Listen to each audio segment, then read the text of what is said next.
because of the confidence and assurance we have in you. Thank you because you are in control of all situations. Again this morning, you have made us to know that in your hands all things are possible. We worship you, the Almighty. We bless thee. Thank you, O God, as you keep reminding us, Lord of the risen King, as you keep bringing to our knowledge the implications of the risen Jesus. Lord, we bless you. We are grateful that we are partnering with you. We are grateful that you love us beyond our imagination. We are grateful that for the love you have for us, you have given us even your only, your best. Lord, that our lives be saved. Father, we bless your name. Thank you, our Father. We are coming to note, O God, that our life, our victory, our success, Lord, on this earth in our journey is seriously tied to the mystery of life that have been revealed to our hearts. We ask, O God, that as we keep looking into the world of life, may it please you to unveil the mystery of life, the knowledge of your word, so that our lives will come to conform to the image and the likeness of our Son Jesus. And Lord, we will live on earth to fulfill the purpose for which you have brought us, O God. Lend us this help. Give us this grace and open our eyes to these truths. We thank you, our Father. Blessed be your name forevermore. In Jesus' name we have prayed. Amen. Praise the Lord.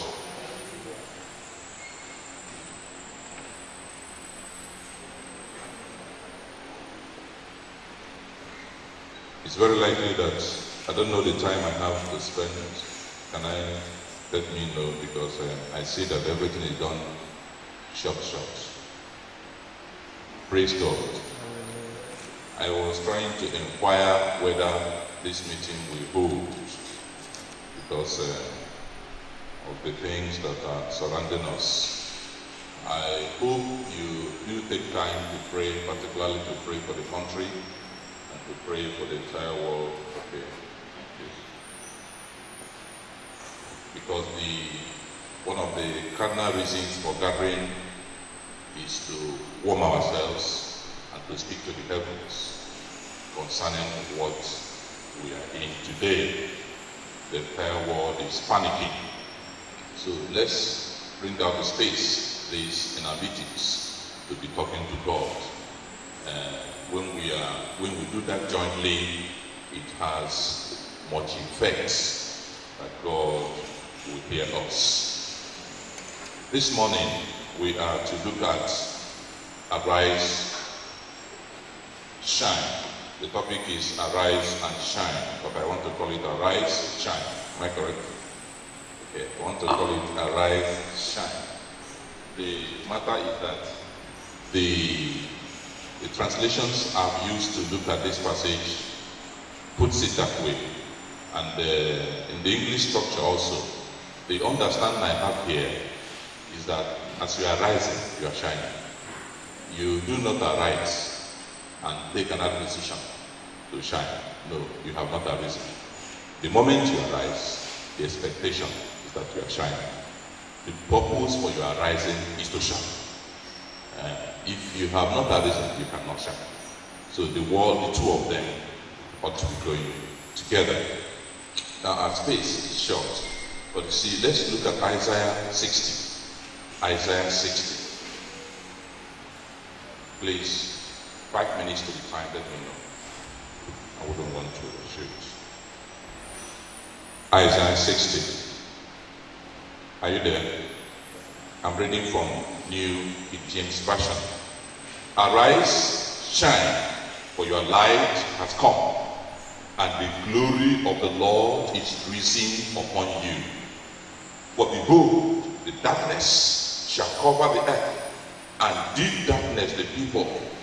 But the Lord will arise over you, and his glory will be seen upon you. Verse 3. The Gentiles shall come to your light, and kings to the brightness of your rising. We are supposed to push it to verse 7. From that verse 3 to verse 7, is telling us the benefits of arising. What will come to us as we decide to arise. What God has said will come to your life as we decide to arise. I want to say that I'm already profiting from what God is talking about when I started meditating on this. Arise, shine. You see, I'm seeing the word of God that is coming to a group of people that something has happened to their life, but they have not come to know it. I'm seeing the word of God coming to his children, because he's referring to Jerusalem. If you take it to the translation, you see Jerusalem in there. I'm seeing the word of God coming to his people to do a kind of, is it that you don't know what has happened to you? Is it that you don't have knowledge of what has come to your life? That's what actually what was coming to me. This word was coming to God's children, that something has happened to their lives, but they do not know. So they were still living below expectation. And so the word came so that their eyes could open to see that something good has happened to their lives. Rise up and begin to operate the way you ought to operate. That's the concept I want you to see where God is coming from. You say, arise, shine, for your light has come. For your light has come. In fact, when I was looking at this, you know, the picture that came to me was a picture, you know floodlight. You know this kind of halogen bulb that is flood. If you on it, you will see everywhere. I see a picture of that kind of light booming on a person. Booming on a person. Suddenly. And the person did not know. He didn't know. He was still looking for light. He was still looking for direction. But the thing was booming on his life. Booming on him. Booming on him. Booming on him. And I say, God, let me not waste my time on earth when the light is beaming on me and I do not know how my time is going. Arise, shine, for your light has come. Your light has come. That light is a light of mercy. Mercy has come to you at this point. Don't waste it. Don't waste it. Don't waste it. God has remembered you. Don't waste it. Don't waste it. Arise, shine. This is your time. And I was saying, why didn't God bring this light on others? I was saying, why was this light spread on everybody? No, it wasn't meant for everybody. It was meant for particular. And I hear God say, for I have chosen you. You did not choose me. And we'll bring it like that. I decided to choose you. You didn't choose me. And this light was coming on him. And God is saying, arise, shine. And remember, your light has come. What are you doing with the lights? What are you doing with the privilege that God has given to you? What are you doing with it? That's what they were coming. He said, and the glory of the Lord is risen upon you. The glory is risen upon you. And we are having access to the Father. He said, the glory is risen upon your lives. That is the reason why you should arise and go forth, displaying the lights that's come upon your life. Say, the glory has come. I looked at it from New Living Translation. Arise, Jerusalem, let your light shine for all to see. Arise, Jerusalem. And I said, why not other nations? Why were you speaking to Jerusalem? Why did the light come to Jerusalem? It's a mercy, privilege. It's a divine selection. I want to tell you this morning, I don't want to be careless with your lives. God has, out of mercy, chosen you. He has chosen to manifest his glory upon your life. You may not be saying it, but I'm saying that this message is for you to begin to see properly. Let your eyes be open to see, so that you don't waste You don't waste platforms. You don't waste privileges that God has brought on your way. Arise, O Jerusalem, arise. Let your light shine for all. So God expects that light, all should see it. That light is not to be put under anything. Just let all see it. Let all see the glory of God. Let everyone that draw near see it. God wants to market himself through you. Let all see this. Let all see this. It's not to be hidden. No. Say, let all see it. For the glory of the Lord rises to shine on you. God is waiting. He's waiting for your rising. He's waiting. He's waiting. He's waiting for you to rise because he wants all to see. Now, I looked at it also from, are you following? I looked at it also from Amplified. And I see, look at what Amplified says. Sorry, I'm reading it from here direct, so that we could be fast. Arise. But trust me that I'm reading Bible. Alright. Arise from the depression and prostration in which circumstances have kept you. Rise to a new life. Listen to it again. Arise, and I have a bracket there. From the depression and prostration in which circumstances have kept you. Rise to a new life. I'm still taking verse 1 though. Shine. Bracket opposite again. Be radiant with the glory of the Lord. For your light has come, and the glory of the Lord has risen upon you. Oh Jesus. I'm seeing a situation where this description I gave us now is booming. Booming. Booming. I see heaven waiting for you to arise. I see God saying, I'm waiting. It's your time. The reason why I'm doing this is I want to manifest my glory. I'm waiting. And the thing is booming, booming, booming. I want the entire nations to see my glory. What is this glory? The glory is God's light displayed. The glory is God's light. That's the glory. The people will see and say, hi. So there is still God. In fact, each time I see this person, I just say, so there is God. The glory of God is what we want to manifest. But I see the thing booming, booming. And God is saying, why are you depressed? Because that's what amplifies you. Why are you depressed? Why are you tormented by depression? I don't know whether you have seen anyone that is depressed. Sorry, I don't know whether you have experienced depression. What is it that can cause a person to be depressed? What is it? Something must have hit you back. Or you may have engaged yourself in several thoughts of future, thoughts of life, dimensions of your life, and you are seeing hopelessness. You are seeing as if there's no road. The thing is bringing you. That's depression, that's depression, that's depression. My wife had worked in a psychiatric hospital, and she understands this matter. That's depression, that's depression. You are going down, you are going down, you are going down. And you will never rise until you are delivered from it. That's depression. And I want to ask you this morning, what has been depressing you that is making you not to arise? Why is it that you cannot be bold for Jesus? What has been pushing you down? Is it future? Is it future? Thoughts about future? Is it somebody that has hurt you, wounded you somewhere? And you're feeling that I'm finished. Something is depressing you.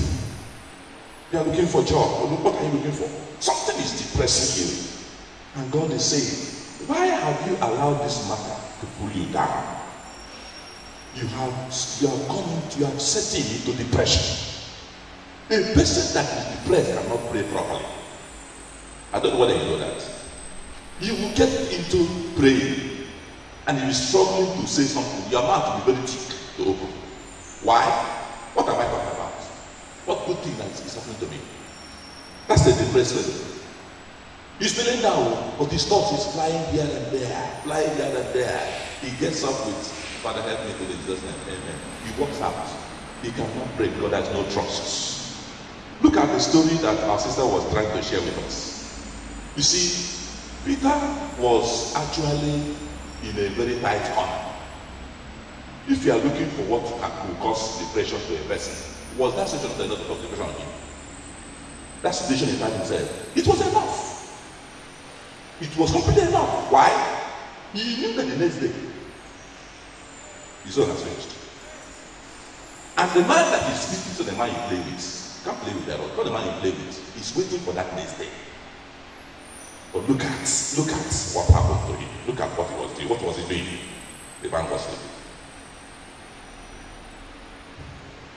Can you see how somebody could trust God to these points? I don't think he was expecting an angel to go and give it. I don't think so. And there was no pre-information that something was going to happen that night. I don't think so. But the matter we are considering that he was sleeping. And that sleep was not a small sleep, so he did sleep. That when he did he did sleep. What was what happened to his heart? Sincerely, Peter has come to a conclusion that my life is in the hands of God. If he wants me to go this way, tomorrow I go. If I die, from my gain. If he wants me to live, it's okay. He will keep me alive. That was why he was sleeping.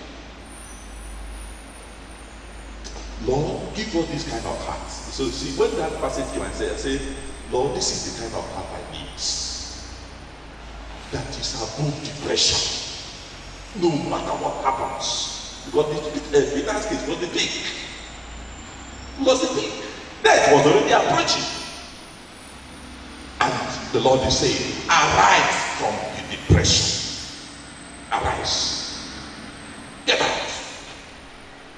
Know that this matter that is weighing you down, that your God is above it. Just know it. And we had it that with him all things are possible. Know that what is coming to you is our God is above this. Recently something happened to me. Somebody called me on phone and told me something that was happening in the office that was going to affect me. And I started thinking about it. My body system started changing. You know, there's a way you start thinking, you start worrying over something. It will affect your body, affect your body system. If I receiving this, I have a headache. My boss was telling me, I just said, what is this? I said, what? I said, I will never think about this again. Listen, I want to talk about it. I said, Father, please take care of this. I will not give thought to this again. Anything you want to do, let it do. That was how my system started coming down. And I hear God say, worry for nothing. Be anxious for nothing. These are the things that can cause somebody to be depressed. I hear Philippians 4 saying, be anxious for nothing. Yes. I hear Jesus say, don't even think about what you eat tomorrow. Do you know that after some days, I called somebody else. The person told me that thing I was talking about, she talked about it, but not have to take care of it. I said, see how things happen. Your worry can never produce anything. See, if you allow yourself to be depressed over any circumstance, that depression will never solve the problem. I don't want to continue to live here again, but I want to let you know that what is coming to you to depress you, your Father is above it. The Almighty is above it. Learn to release it in His hands, and you see yourself settled down, so that you'll be able to arise and do the needful. You say, arise from the depression and prostration. What is prostration? Prostrate is to, my wife is from Ogun State, so when we went to do the traditional work, they asked me to lie down flat. So I know what it means to prostrate. Prostrate is you are lying down flat, you're ready for them until they say stand up. Prostrate. And I say, what is is making you to prostrate for the world, prostrate for him. Because these are the things that will make you not to arise. You are prostrating for the world. You are saying, somebody say you cannot defeat them. You are prostrating for the world, prostrating for evil life. You cannot arise.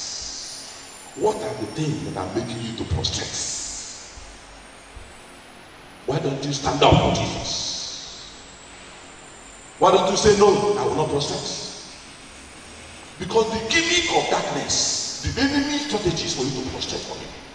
Yes. That was why he took Jesus. And started showing him everything. I said, if you just bow down, I believe you should go. His strategy is prostrate for me. I can give you all these things. Once you prostrate, I'll get about you. Why do you prostrate for him? Paul said, with temptation, with burials, with all the beatings. What is it that will deny me of the love of God? Why should you agree to prostrate? To prostrate for exam practice? To defile your body? To tell life? Why do you engage yourself in such prostration? To commit morality? I told my children, I said, you are gaining victory over evil. We start from gaining victory over lies. Like, why do you prostrate? Why don't you stand direct?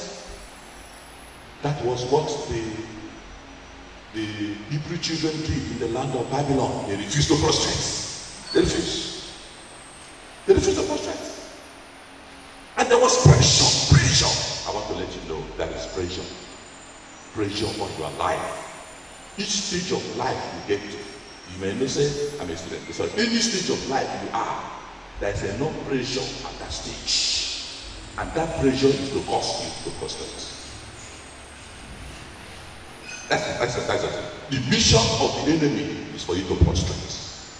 And once you prostrate, you will say, I have got this one. Which area of your life are you prostrating for him? It is only God that owns you. Jesus refused. I said, no. I cannot prostrate for you. Don't be deceived. Nothing good comes to your life from the hands of the wicked that want you to prostrate. Please note that pressure upon pressure will come. All the targets is to see you prostrate. May the Lord help you not to prostrate. Because at such critical junctions, you will see that the decision, your personal decision, is what keeps you going. And I want you to know that it's wonderful to start a journey with God, but actually what counts on that journey is how you end it. It's wonderful for the journey. It's wonderful to begin well, but what really determines where what you will collect is how you ended it. Don't ever prostrate. And God is telling us this morning, arise from the depression and prostration in which circumstances have kept you. These circumstances are precious of life. They come to you at this stage. Arise from them. And he said, rise to a new life. What is the new life? This new life is the life in Christ Jesus. It's the life that displays the glory of God. Because it is in him our hope is. It says, shine, be radiant with the glory of the Lord. For your light has come, and the glory of the Lord has risen upon you. Look at verse 2. For behold, darkness, let me take it from, okay. Behold, darkness shall cover the earth, and dense darkness all peoples. For the Lord shall arise upon you, O Jerusalem, and his glory shall be seen on you. King James says, "For behold, the darkness shall cover the earth, and deep darkness the people. But the Lord will rise over you, and his glory will be seen upon you." Darkness shall cover the earth, and deep darkness. Please, what is darkness?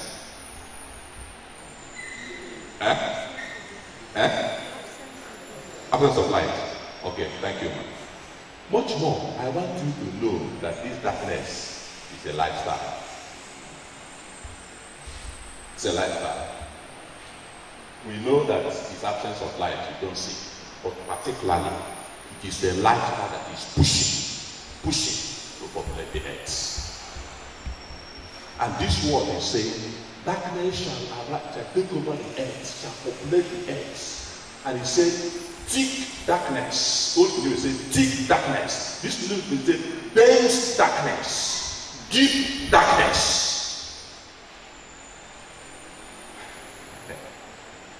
Don't ever wish, don't ever think that as a time will come that you will not see darkness again on earth. What you will see is thick darkness on the increase. Evil, more evil will be arising on earth. More evil. The brain, the wisdom that God gave man, they would use it to devise more evil on earth. And you see, in our contemporary time, you see that evil is everywhere. In fact, if you don't partner with evil, you are seen as if you don't know what, you don't have sense. Evil is being jubilated. Evil is being jubilated. And people don't have anything against it. It's the order of the day. That's the type of world we're living today. You know, even at the high classes, you see corruption. Observe the clients. I was in a prison meeting, and the professor, somebody to become a professor was being assessed. And the person, the candidate, did not actually get all the requirements. And some of us were trying to show them that these are the requirements now. Some other professors were saying, no, there is a way we do this thing. I said, what? What is it? I said, let's allow it. When you get the next stage, they should see it at the next stage. Let's just push him from here. You should go and know what to do. When I met the young man, I was saying, don't you know that you don't have this, you don't have this, you don't have this, and you brought a rough assessment. He said he knows, but he will see what he can do. And what was he planning to do? He was going to plan to manufacture the bags overnight. Produce papers overnight. Put his name there and come and support. You know what I'm telling you this? Sorry, you may not have reached that stage, but you say, I'm telling the people at the high class, people that you think they should stand for truth. You see, there's a bending. There's a bending for the everywhere people is like that. Everywhere. And the moment you say, let's hold the truth, you will gang up and say that you are very, very wicked. Very, very wicked. That's the world we're in. That's the world we're in. At each stage of life you are, you see these kind of things that are happening. Darkness, thick darkness, thick darkness is the type of world we are living, that people can be on the street naked and people are clapping hands for them. Is it like this now? People are clapping hands for them. People are applauding evil. Oh God, help us. Help us. Even in the church, even in the body of Christ, we are seeing evil done and we are covering it. We cannot say this is evil. We're throwing away our eyes. That is why we cannot progress. I say, rise to a new life. Rise to a new life. So behold, darkness shall cover the earth, and then darkness will go, and his glory shall be seen on you. The glory shall be seen on you. What is God's expectation? What is he expecting us to do? He's expecting us to arise, shine. for your light has come. And he's asking us not to waste his light. Don't waste this opportunity. Arise from timidity. Arise from timidity. You see, the Bible says that we have not given us the spirit of fear, but you have received the spirit of power, sound mind, spirit of love. That's what we have received. Say, arise, shine. God is waiting. God is waiting. God is waiting. I have 5 minutes to push, but what do I do? Let me cite how Jesus did his own, and we close. That passage he gave us in Matthew chapter 4. Matthew chapter 4. Now, that Matthew chapter 4, you see what happened. Now, when Jesus, I'm reading from verse 12, when Jesus heard that John had been put in prison, he departed to Galilee. And leaving Nazareth, he came and dwelt in Capernaum, which is by the sea, in the regions of Zebulun and Naphtali, that it might be fulfilled which was spoken by Isaiah the prophet, saying, the land of Zebulun and the land of Naphtali, by the way of the sea beyond the Jordan, Galilee of the Gentiles. The people who sat in darkness have seen a great light, and upon those who sat in the region and shadow of death, light has dawned. From that time, Jesus began to preach and to say, repent, for the kingdom of heaven is at hand. Now, look at that passage closely. Even though we don't have much time again, look at that passage closely. He said that when Jesus heard that John had been put in prison, what did John do? Huh? What made John be put in prison? Do you know the story? Huh? Herodians. Now, you will see it in Luke chapter 3, 19 and 20. You see what? John confronted Herod with the truth. He said, this your brother's wife you took is not good. Do the needful, do the correct thing. But because Herod was a king and he had power, he collected John. I will show you. This truth he said, will fetch you something. And he kept John in prison. And John found himself in prison in the hands of Herod. The passage we read this morning showed that. What is the problem? Want to put the light? Okay. Do that quickly. I hope that you add that time to me.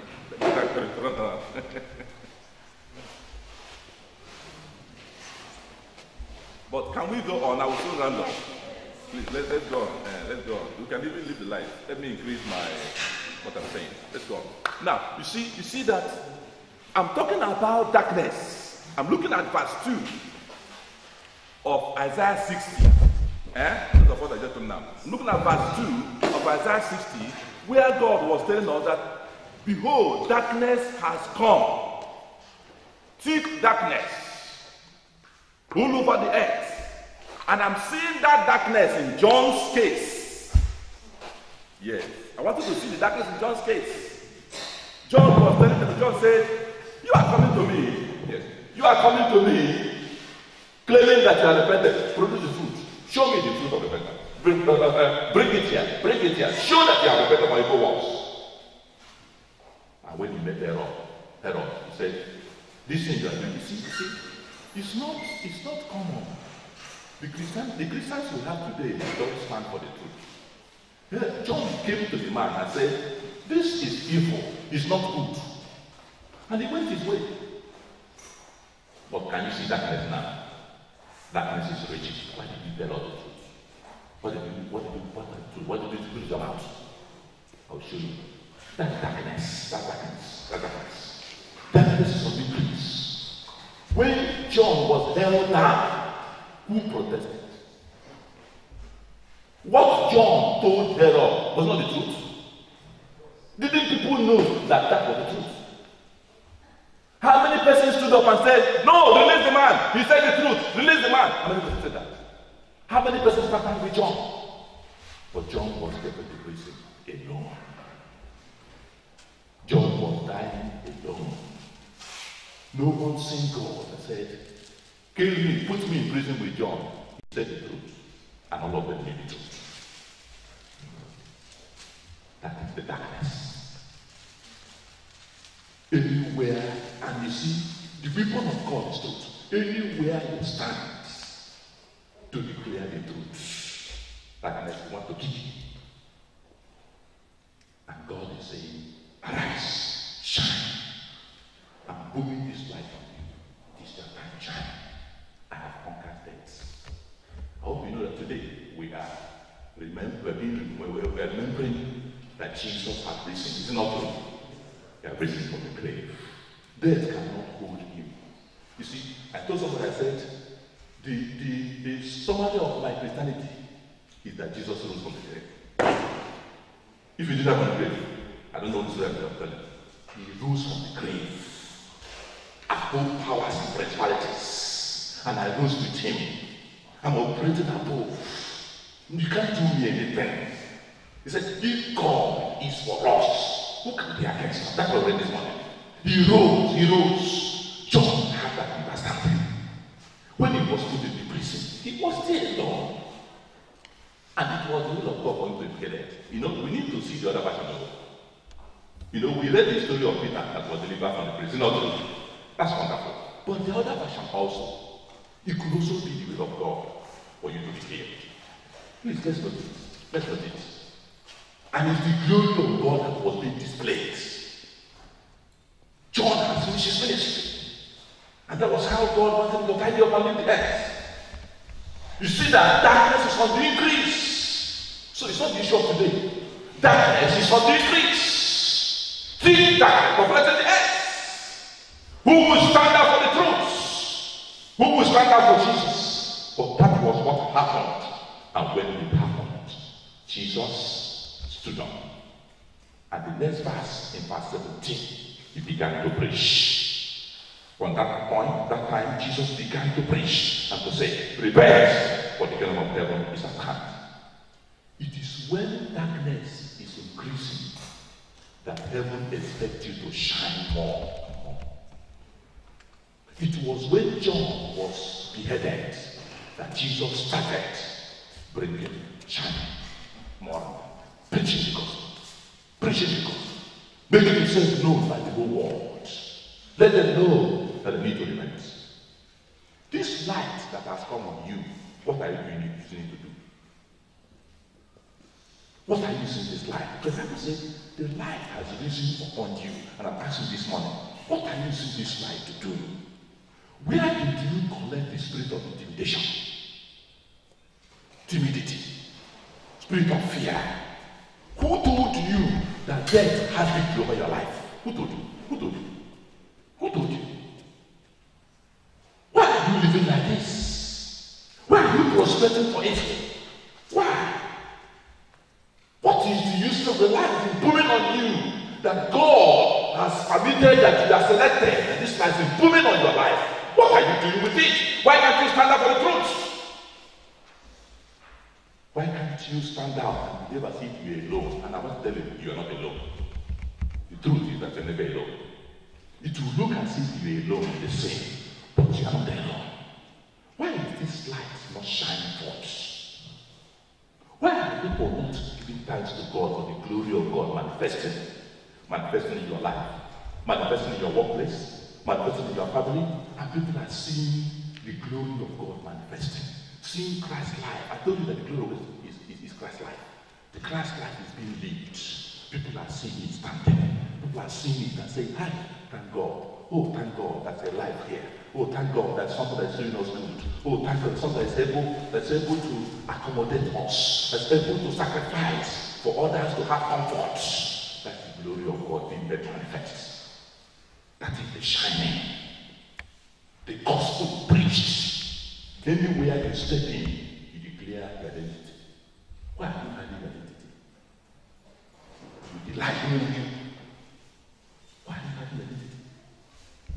frustrating for evil? Why are you shivering? As if you don't know whom you have believed. Lord, help me to arise today. I can't waste this life upon me. You see, you are the life you live is the worst to the word of God that you know. The mystery of the word that has been revealed to your eyes. Help me to arise. I need to be a different person. I need to arise and shine and do the needful. That is the reason why I'm called. I can't waste this divine labor. The light has risen upon you. It's booming, and heaven is waiting. Heaven is waiting. Heaven is waiting. There's a time you see God will come find you. Heaven is waiting. Say, do the needful. Do the needful. I am waiting. Do the needful. You are the reason. You see, you are the solution God has for darkness. God is not afraid of darkness growing deep and growing thick. He has a solution. The solution is light, and it's coming from. He says, shine, arise, shine. And you are abandoned darkness. You don't find darkness. Shine the light where darkness goes. Did you hear what I said? Shine the light, darkness will find its place. Go. Because the battle between light and darkness has been declared. We know who won. Do the needful. Do the needful. When they carried these 3 Hebrew children and threw them into that furnace of fire, they increased 7 times. What happened? Remember, they also said, even if he doesn't want to come and deliver us, we will not prostrate. That's what he said. He said, even if he said he's able, but even if he doesn't want to come, that's no problem. We will not prostrate. And it was amazing to me that as they threw them into that furnace of fire, the one that owns their life emerged and stayed there with them. The story told us the people that carried them into that furnace of fire did not come out. They have discarded their lives. And when you have come to that point where your life is nothing to you, heaven comes. Sometimes God is waiting, watching you to see the extent you will go in standing for the truth. I must not be defiled. I will not contaminate myself with all this. I will not cut my journey short on earth. Because if you cut your journey short on earth, the one you have done before is a waste. Yes. If you have stayed for 20 years faithful to God, and the remaining 2 years you had, you didn't do well, the 20 years is nothing. You will be receiving the reward of a wicked man. That's the way it is. But you see, God is saying, would you waste this my labor, all my investments, all my remembrance, all my privileges, all these mercies, all this divine selection I have done, booming this life on you, will you waste it? Would you waste it? Would you waste it? That will stand as a judgment on you, because not every person has that right. Not everyone, but you have the grace. The light has come so that you could arise, shine for the Lord, and the glory of God will be displayed. And God is happy that the light is shining. His life is here. Anywhere you step in, the life of God is showing. Anywhere you step in, of God is showing. That is the power of God. Let's rise up to pray. Let's ask God to help us to do the needful. Let's ask Him to help us to do the needful. The matter is, arise, shine, for the light has come. Light has come upon you. God has come to you with great expectation. God is expecting to shine, so that His glory is displayed. His glory will be displayed. Nations will come to see and see the glory of God. There are so many benefits that are like this from verse 3. He said that nations will come and see. Nations will come and see. Gentiles will rally around you. The treasures of the Gentiles will come to you. There are so many benefits. But Lord, can you ask God this morning, Lord, help me to arise. Help me to arise. Help me to arise. Arising from every form of depression. Arise from every form of prostration to evil, prostration to darkness, prostration to wickedness. Arise from me today. Lord, arise in the middle of this world. Help me, Father. Help me. Help me. For this reason, you are putting your light on me. For this reason, you are putting your light on me. For this reason, you are depositing your grace on my life. Lord, help me to arise. Help me to arise. Help me to arise. Help me to arise. Lord, help me to arise. I cannot waste your investments. I cannot waste your investments. Lord, I cannot waste your labors. Deliver me from wasting your labors. Deliver me, deliver me. This great privilege that you have given to me, Lord. Deliver me from wasting it. Deliver me from wasting it. Help me to arise. Help me to arise. Lord, I must arise. Lord, I must arise. I must arise. Lord, I must arise. I must arise. I must arise to shine for you. To shine for you. To shine for you. To shine for you. This opportunity shall not be wasted. I shall not waste this opportunity in my life. Lord, I will not waste it. Lord, I will not waste it. Help my life, Lord. Help my life, Lord. Help me. Help me, Father. Help me, Father. Help me, Father. Give me the heart to trust you. Can you ask God to give you the heart that can be able to trust the Lord? The heart that trusts the Lord. The heart that trusts the Lord. The heart that has confidence in God. Give me that heart. Give me that heart of service. That heart of sacrifice. That heart of sacrifice.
This morning, I'd like you to come before the Lord in sincerity. Areas of your life that you are prostrating for the wicked. Components of your life that you are prostrating for the evil one. Mention them to God and say, Father, I'm arising today. Lord, I'm arising today. I can't continue to prostrate for the wicked. I can't continue to prostrate for the darkness. Lord, I'm arising. Give me grace to arise. I can't continue. I can't continue. Lord, I can't continue. I can't continue. Oh God, I can't continue.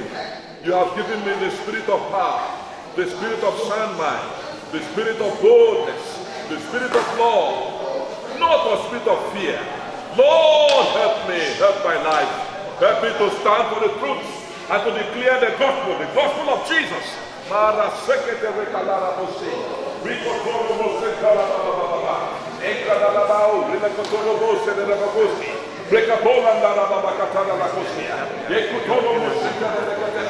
For this reason you have visited my life.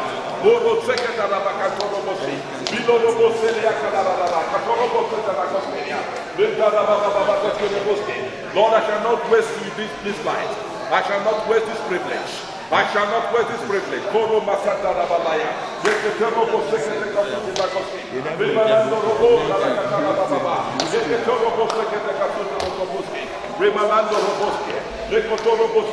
Keep me conscious of this. Keep me conscious